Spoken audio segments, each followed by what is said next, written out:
José María Salvador González, ahora ya a mi derecha, ¿no? Es catedrático acreditado en el Departamento de Historia del Arte de la Universidad Complutense de Madrid. Su línea de investigación principal es la iconografía medieval, con énfasis en la imagen de la Virgen María a través de las fuentes patrísticas en la Baja Edad Media. Fundó y dirige el grupo de investigación CAPIRE, Colectivo para el Análisis Pluridisciplinar de la Iconografía Religiosa Europea.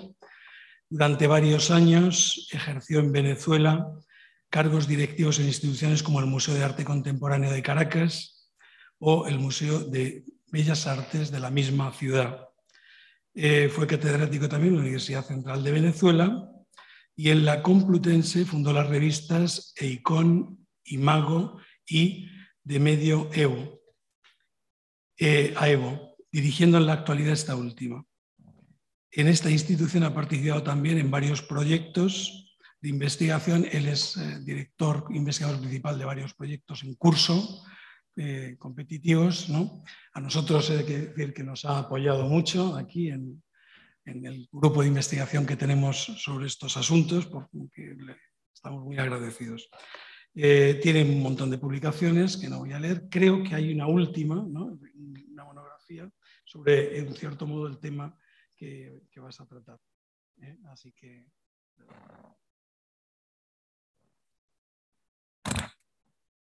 Bueno, muchas gracias a Víctor por esta presentación y sobre todo también por esta invitación a participar en estas increíblemente bellas, extraordinarias jornadas, este congreso internacional que efectivamente está resultando pues, muy proficuo desde todo punto de vista. De manera que muchas gracias a Ricardo y a todos los que están detrás de la organización, incluyendo pues, naturalmente la Universidad de Lublin, de Juan Pablo II en Lublin, ¿no? En Polonia.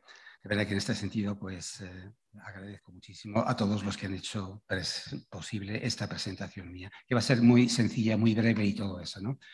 Yo estoy intentando traducir aquí en este caso en palabras que evidentemente no son las que, como nos decía el profesor Poirel, no eran las correspondientes a la época medieval, pero seguimos hablando todavía de estética. Para eso entonces Tatarkiewicz nos dirá que efectivamente hay también una estética, aunque la palabra no haya existido ni nada por el estilo en ese momento, ¿no? Pero sí todo ese contacto con lo que significa pues el mundo de la belleza natural o artística o artificial, como se quiere decir, con lo que significa ese contacto a través de la sensibilidad y de la razón, con lo que podemos nosotros estar pensando que pueda ser bello o bueno, lo que sea. De manera que voy a intentar ser lo más sintético posible dentro de este...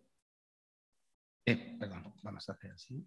Que venga un poquito. Bueno, en todo caso, en la estética de San Buenaventura, que es un tema del que me he ocupado en última instancia, hay tres estadios específicos, ¿no? Uno que él llama inmanente, otro que llama introspectivo y otro que llama precisamente ya trascendente, en el sentido de que en el primero está el hombre en contacto con lo que son simplemente estas criaturas del mundo, los elementos que vienen a través de la sensibilidad por ser objetos meramente físicos, sensibles, etcétera, y que pueden ser entonces concebidos como meros vestigios, ¿no?, del creador, porque aquí vamos a estar hablando justamente de que para San Buenaventura, lo que significa el mundo de la fe y el mundo de la razón, el mundo de la teología y el mundo de la ciencia son inextricablemente unidos. No hay ningún tipo de divorcio, de separación en este sentido, ¿no? De manera que para él es muy claro que cuando estamos viendo el mundo de lo creado, de las criaturas, tenemos inmediatamente que estar refiriéndonos al mundo del creador, justamente por aquello de las causas que ya veremos ahora a continuación. En el segundo es el momento de la introspección, en el sentido de que saliendo ya del mundo exterior, nos volcamos hacia nuestro interior, hacia nuestra alma, para poder entonces percibir otro tipo de cosas que nos remitirán de nuevo a Dios y demás, ¿no? Y en el tercero, el que yo llamo estadio trascendente, cuando ya no del mundo solamente exterior, no ya de la realidad íntima del alma, sino que buscando ciertas categorías que son ya más trascendentales, pues podemos estar percibiendo a Dios. Y esto es lo que estamos viendo. Nos vamos a quedar precisamente en este primer estadio de lo que hemos llamado justamente este estadio inmanente, es decir, este estadio que permanece dentro de este mundo sensible, ¿no? Y bueno, va a ser una cosa muy importante constatar que en Buenaventura hay un constante ir y venir de ideas que se van repitiendo por aquí y por allá a través de una tripartición constantemente. Es decir, para él es muy importante el hecho de que la Trinidad también divina se va a manifestar en una serie de triplicaciones o triparticiones a partir de un determinado concepto y demás, ¿no? De manera que no os extrañéis que algunos de estos conceptos que vamos a emitir ahora volverán de nuevo a ser recapitulados un poquito más tarde en otros momentos, ¿no? Bueno, en primer lugar, cuando estamos hablando de que el mundo de lo creado, es decir, el mundo de las criaturas, ¿no? Tanto las puramente materiales como las que son materiales espirituales al mismo tiempo, como aquellas que son espirituales pura y simplemente como los ángeles, van a ser un refrendo precisamente de esta divinidad, una divinidad que él lo constata perfectamente bien, es una y trina al mismo tiempo. De manera que en este sentido la criatura va a ser para él también pues, un reflejo de esta Trinidad. ¿Por qué? Pues porque es la Trinidad la que la está creando a través de una serie tripartición de nuevo de causas, la causa eficiente, la causa ejemplar y la causa final. Y ojo, aquí estamos viendo acá una serie de elementos que van a ser lo distintivo de cada una de estas causas, ¿no? Que van a ser justamente una serie de cualidades o de categorías que se presentan en la criatura. Y vamos a intentar percibirlas ahora. En la causa eficiente, por ejemplo, la criatura va a manifestar cierta unidad, cierto modo, cierta medida. En la causa ejemplar, la criatura manifestará cierta verdad, cierta forma específica de ella, es decir, ciertas especies, ¿no? Y cierto número. Lo mismo en el caso de la causa final, porque aquí en este caso encontraremos en la criatura bondad, orden y peso. Y claro, cuando nosotros recorremos esto de arriba abajo, pues podemos estar encontrando que a través de estas tres causas, pues hay una serie de categorías que por la unidad, unum, por la verdad, verum, por la bondad, bonum, nos está remitiendo justamente a estas tres trascendentales precisamente, pero también cuando estamos hablando de modo y forma o especies, modus, especies, y ordo, el orden de por acá, pero también cuando estamos hablando de el peso y el número y la medida. Todas estas categorías triplicadas, cada una de ellas van a ser algo que van a estarse manifestando constantemente en la obra de este franciscano tan extraordinario que es San Buenaventura, ¿no? Evidentemente, toda criatura pues, se constituye en el ser por la causa eficiente. Es un primer principio, causa eficiente de todas estas criaturas a partir de la nada y demás. Y naturalmente se va a conformar a una causa ejemplar. Esto va a ser sumamente fecundo de repercusiones, lo veremos más tarde. Y al mismo tiempo, esta criatura se va a ordenar, se va a dirigir hacia un fin, hacia una causa final. De manera que todo esto que estamos viendo a propósito de las causas eficiente, ejemplar y final, tendrán que ver precisamente con esta constitución por un conformarse a o un dirigirse a o ordenarse, que efectivamente va a ser importante.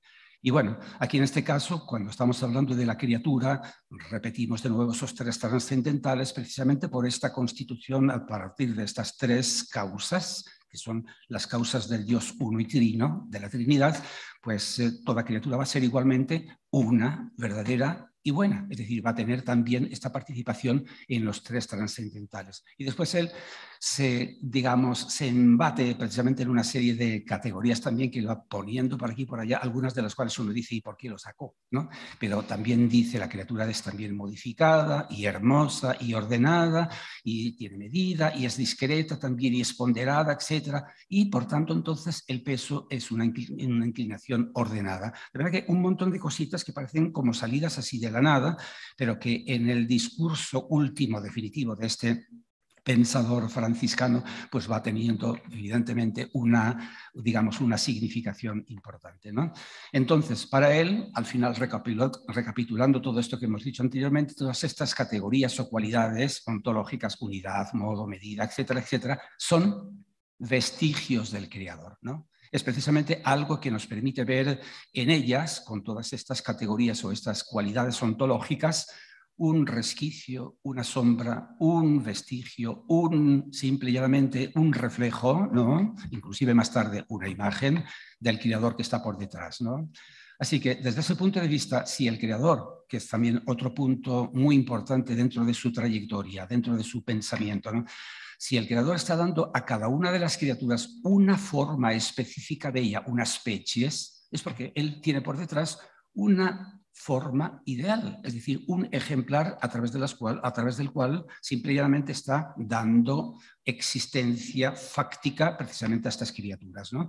De manera que todas las formas específicas que tienen las criaturas están indicándonos que el creador tiene por detrás una forma ideal correspondiente, simple y llanamente. Y esto va a ser también importante porque esto significa que al final la criatura, por tener esta forma específica bella, que es reflejo precisamente de esta forma ideal que tiene el Dios creador, pues finalmente es algo que tiene cierto parecido con el creador. Criatura y creador tienen cierto parecido. Ojo, una analogía, una similitud parcial, no una identidad puramente plena.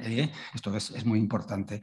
Y claro, esta teoría del analogismo o de la analogía o del ejemplarismo, que son términos sinónimos en este sentido. Estamos hablando de ejemplar, estamos hablando de analogía o forma análoga, es decir, estamos hablando de esta especie como de, como diríamos, de comparación entre lo comparable, es decir, no la forma infinita de Dios y la forma finita de lo creado, de la criatura, sino simplemente en el hecho de que en ambas formas, la ideal que tiene el Dios creador y la fáctica que tiene la criatura, hay una similitud, una analogía. Y esto también va a ser sumamente importante. Y toda esta teoría metafísico-teológica, volvemos de nuevo a esta inseparable unidad entre la teología y la filosofía, entre lo que sería la fe y la razón, etcétera, de la analogía y del ejemplarismo, es también muy rica, pero no podemos estar entrando en ello. Simplemente el hecho de que, bueno, toda criatura, evidentemente, es un reflejo del creador, porque, bueno, como causa ejemplar que es el creador, pues naturalmente tiene que inducir en los seres creados, en las criaturas, cierto parecido, cierta analogía y demás, ¿no? Y por tanto, el mundo material finito es una vía, puesto que es un reflejo, una analogía que tiene formas parecidas. Esto de alguna manera me está permitiendo llegar a ascender contemplativamente, que no físicamente, ¿no? Ascender espiritualmente a este Dios creador y demás, ¿no? Así que la criatura en cuanto vestigio es una palabra muy importante, este vestigium, muy importante. También utiliza otras como sombra, reflejo, etcétera, ¿no? Vía, etcétera, ¿no? Una serie de términos que son pues entre sí equivalentes, ¿no? Pero la criatura en cuanto a vestigio es una escala que me permite entonces ascender, subir contemplativamente a este Dios, ¿no? Y es por tanto un camino expedito, un camino contemplativo, evidentemente, un camino especulativo, si queremos decirlo, para llegar hasta Dios, ¿no? Y naturalmente también lo dice de esta otra manera, toda criatura es sombra, camino, vestigio, y es un libro escrito desde fuera. Es muy interesante esto, ¿no? La sombra pues, nos tiene que ver con el mito de la caverna de Platón, pero de una manera mucho más densa de contenido, en el sentido que ya no son sombras ficticias, sino sombras verdaderas, ¿no? De estas ideas que Dios tiene en su mente, efectivamente. Y en cuanto al libro escrito desde fuera, porque es un libro que estamos viendo justamente en la realidad física, que nuestros sentidos y nuestro entendimiento puede estar viendo fuera de nosotros. Porque hay también un libro escrito desde dentro, que es que nosotros tenemos en el alma, una vez que estamos percibiendo nuestro entendimiento y nuestra razón como un reflejo también de esta divinidad creadora. Pero no entro en estos detalles, ¿no? Así que en ese triple ascenso desde el mundo a Dios, pues el hombre posee estas tres potencias, que son muy importantes también y que redundarán una y otra vez, como veremos ahora a continuación, ¿no? En primer lugar, por donde partimos, la sensibilidad animal, para poder entonces captar a través de los sentidos, pero después también por la razón, ¿no? Por el entendimiento, los vestigios externos que nosotros estamos viendo en las criaturas. Segundo, entrando ya dentro de nosotros mismos, el espíritu, para poder entonces apresar, de alguna manera captar, de alguna manera deleitarnos, incluso apreciar las imágenes del alma del hombre en su interioridad. Y finalmente una mente, espíritu y mente lo diferencia, para poder hacer un ascenso, una especie como de contemplación de aquellas cualidades trascendentales, que para él van a ser el ser y el bien en última instancia, ¿no? De manera que son tres estadios completamente diferentes: la sensibilidad, que nos sitúa en el mundo externo, completamente a través de la sensibilidad, el entrar dentro a través de nuestro espíritu, que llama también a veces pues simplemente la razón, ¿no? Y lo que sería ya una mente que nos permite estar ya pues dialogando con otras categorías que transcienden lo meramente sensible y lo meramente, digamos, emotivo de nuestra mente y demás, de nuestra alma y demás, ¿no? Entonces, hay a su vez un desdoblamiento en cada una de estas tres facultades de apreciar o de aprehender, que es en la sensibilidad, que es animal, que es sensible, que es sensorial, meramente el sentido y la imaginación. Dos categorías, dos espacios, digamos, que son un poquito como lo más corpóreo y lo más poético, si me permite. El sentido y la imaginación, que indica ya pues una especie como de retrabajar lo sensorial, ¿no? Lo mismo en el caso del espíritu, que tiene primero una razón y después un entendimiento, una razón, si se quiere, un poquito más pedestre, que va calculando, que va, digamos, discurriendo de una manera más torpe, y un entendimiento que ya al final aprehende las cosas con mayor claridad y demás, ¿no? Y lo mismo en el caso de la mente, que tiene pues naturalmente esta inteligencia y esta muy interesante sindéresis, es decir, una capacidad de captar al principio, pero también después esta síntesis como capacidad de razonar de una manera correcta, de una manera recta, de una manera pues, que efectivamente ya corresponde con la realidad y demás, ¿no? Bueno, entonces habla ahí también de lo que serían ya pues, estos 2 grados de la etapa inmanente, en el sentido de que muy aristotélicamente él capta la idea de que aprende y asume evidentemente esta tesis aristotélica de que lo primero son los sentidos, son los que nos permiten con esta ventana hacia el mundo captar la realidad, ¿no? Y después el entendimiento, ¿quién puede ya reelaborar, ¿no? Aquel famoso nihil est in intellectu quim prius fuerit in sensu. Esto es algo que efectivamente él toma de Aristóteles, que después prácticamente Santo Tomás está también barajando en sí, ¿no? Así que para él es muy importante que partimos de los sentidos, es un punto importante de contacto con el mundo de lo creado y por tanto entonces como una posibilidad entonces de ir ascendiendo hacia el creador y demás, ¿no?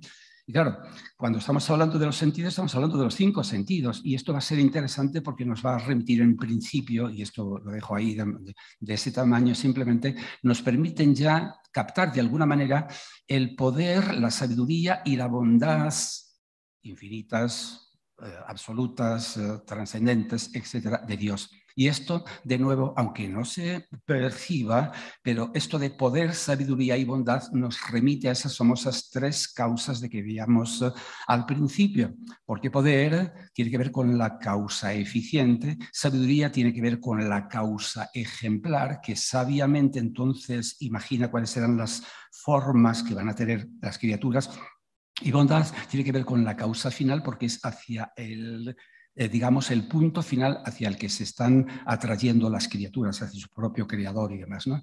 Bueno, el entendimiento, y ahí viene de nuevo esa triple, digamos, categoría que veíamos anteriormente, el entendimiento que contempla las criaturas va a poder ver en ellas un peso por relación al lugar hacia el que se inclinan, una número, en el sentido de que, bueno, las criaturas son, cada una de ellas, discreta, de manera que en este sentido cada una tiene un número determinado y, por supuesto, una medida, en el sentido de que, bueno, cada una de las criaturas tiene también sus límites, ¿no? No solamente que es un número distinto de los otros, sino que también tiene también una especie como de tegumento, si me permitís el término bárbaro, pero indudablemente que tiene que ver. Y lo mismo, y estos son los 3 primeros, los 3 segundos son los que estamos viendo aquí ahora, el modo, la forma y el orden, el modus, las species y el ordo que decíamos anteriormente, aquello que reflejamos al principio, y así sucesivamente. No puedo detenerme porque el tiempo apremia y tengo que ser en esto también un poco, como diríamos ahí, tirano conmigo mismo, en este sentido, para evitar que lo sea mi vecino, ¿no? Y lo mismo en el caso concreto de esta triple presencia, la sustancia, la potencia y la operación. Y de nuevo volvemos a esas 3 cualidades, a esas 3. Y bueno, indudablemente nos va a caer encima lo que son los 3 trascendentales, independientemente de que después se le está imaginando al final ese pulcrum que decíamos al principio, ¿verdad? Ha salido ya en varias oportunidades en los colegas que me han precedido. pero indudablemente este unum, este verum y este bonum, que van a ser pues naturalmente cosas que son propiedades ontológicas de los seres de aquí abajo, que son a su vez trasunto, precisamente reflejo, vestigio de lo que son el summum unum, summum verum y el summum bonum, que es precisamente Dios en este sentido, ¿no? Y claro, esto nos remite de nuevo a través de la analogía, a través del ejemplarismo, al hecho de que nos está conduciendo hacia esta causa eficiente, hacia este Dios creador, que es causa eficiente, ejemplar y final de estas criaturas, no insisto, ya lo dije anteriormente y demás, ¿no? Así que finalmente, si todas criaturas, y hemos dicho que los hay, pues puramente corporales, que los hay participando de cuerpo y alma, como en el caso de los hombres, y que los hay puramente, digamos, espirituales, como los ángeles, en todo caso, sobre todo los dos primeros, que son los que estamos percibiendo con nuestros sentidos, a los ángeles no los podemos ver, ni oír, ni tocar, ni nada por el estilo, pues es bien claro que esta criatura física que vemos aquí ahora, incluyendo los seres humanos, ¿no?, es constituido a través de la causa eficiente, constituida en el ser, en la existencia a través de la causa final, es conformada a su forma, análoga a la de el primer principio, este Dios creador como causa ejemplar, que tiene estas formas ideales que decíamos anteriormente, y es también ordenada, que esto también es muy importante, no se quedan ahí simplemente las criaturas divagando en el mundo, sino que están orientadas, tienen que estarlo justamente hacia la causa final, que es Dios y demás, ¿no? Y claro, aquí estamos hablando de que como tenemos en toda criatura peso, número y medida, pues entonces de alguna manera estamos hablando de que hay una especie como de atracción hacia esta Trinidad creadora, hacia este Dios uno y trino que crea estas criaturas a través de la triple causalidad que ya dijimos anteriormente. La causalidad eficiente, de la cual deriva la unidad modo-medida, la causalidad ejemplar, lo dije anteriormente, por la cual entonces las criaturas tienen la verdad, la forma, el número y la causalidad final, a través de las cuales las criaturas tienen esta bondad, este orden, este peso y demás, ¿no? Verán que todo se va recomponiendo, es una especie como de intrincada, digamos, trama y urdimbre que al final es tan prieta que efectivamente es muy difícil encontrarle las costuras en este sentido. Es un pensamiento sumamente rico, sumamente complejo, a veces nos derrota en el verdadero sentido del término, que nos deriva de la ruta en última instancia hacia puntos, dice, ¿y por qué nos está diciendo esto? ¿Y por qué sacó a colación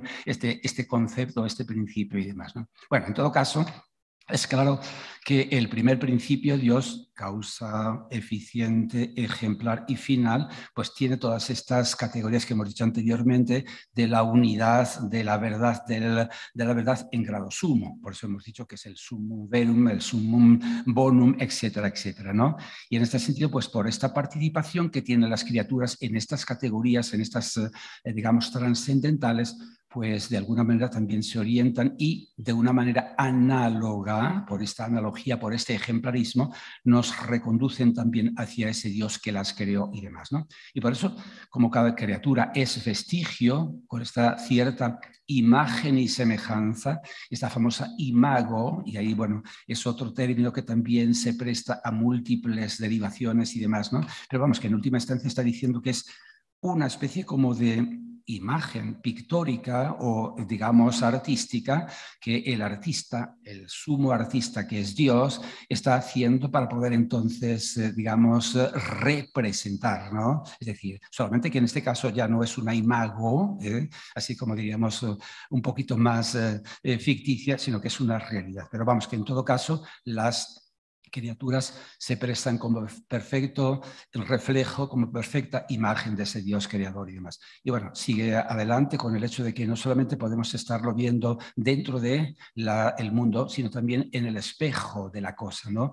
Y ahí habla entonces también de ver a Dios a través de las criaturas, pero también en ellas mismas, no solamente por ellas, sino también en ellas. ¿Por qué? Pues porque en ellas vamos a encontrar todas estas categorías que hemos dicho anteriormente y que no voy a estar ahora reiterando, de la unidad, de la verdad, de la bondad, del peso, de la medida, de la forma, del modo, etcétera, ¿no? Etcétera, ¿no? De manera que, bueno, pero ¿de qué manera podemos nosotros acceder entonces a estas criaturas que son reflejo de la divinidad creadora, de esta Trinidad?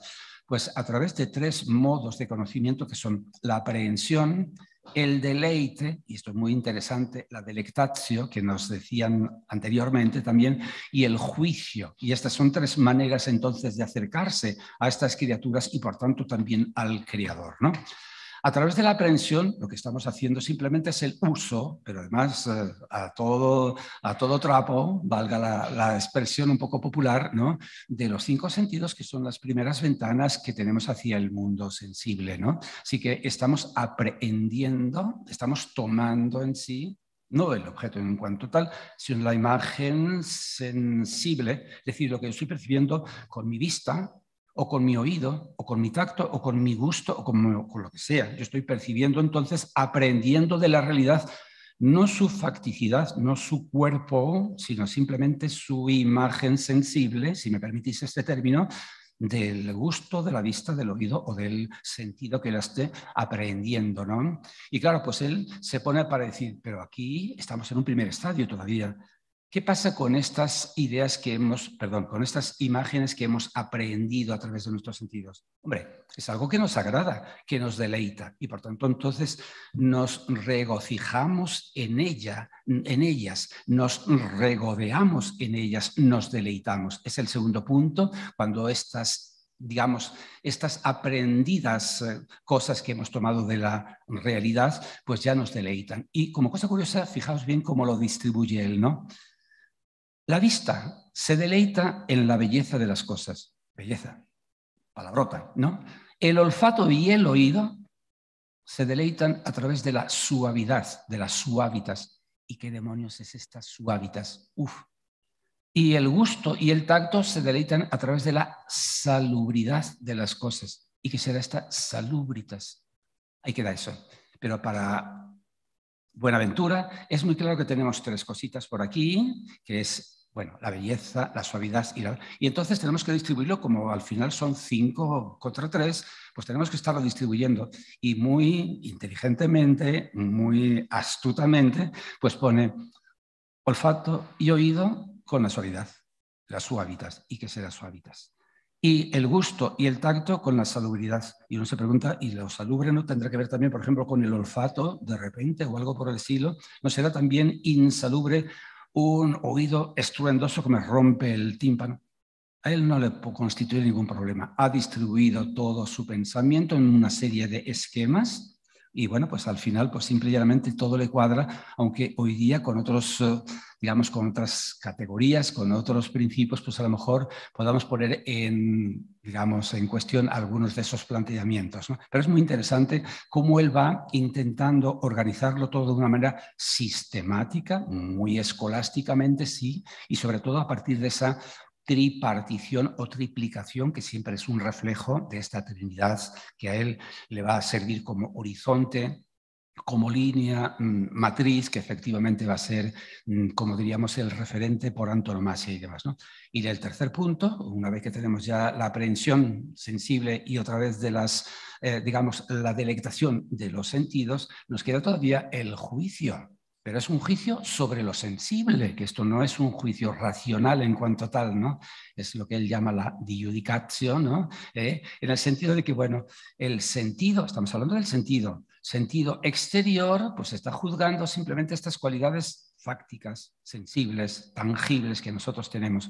Si es blanco, si es negro, si es redondo, si es cuadrado, si es pequeñín, si es lo que sea, ¿no? Simplemente el sentido interior, es decir, el de la mente, ya está juzgando justamente estas incidencias subjetivas. Por ejemplo, si esto es saludable o nocivo, lo que decíamos antes a propósito de la salubridad, por ejemplo, y digamos, la razón, que es la última categoría que hemos dicho anteriormente, pues juzga el motivo por el cual esto efectivamente nos está, digamos, deleitando. ¿Por qué nos deleita esta música? ¿Por qué nos deleita, por ejemplo, este sonido? ¿Por qué nos deleita esta forma que estamos viendo en esta criatura y demás, ¿no?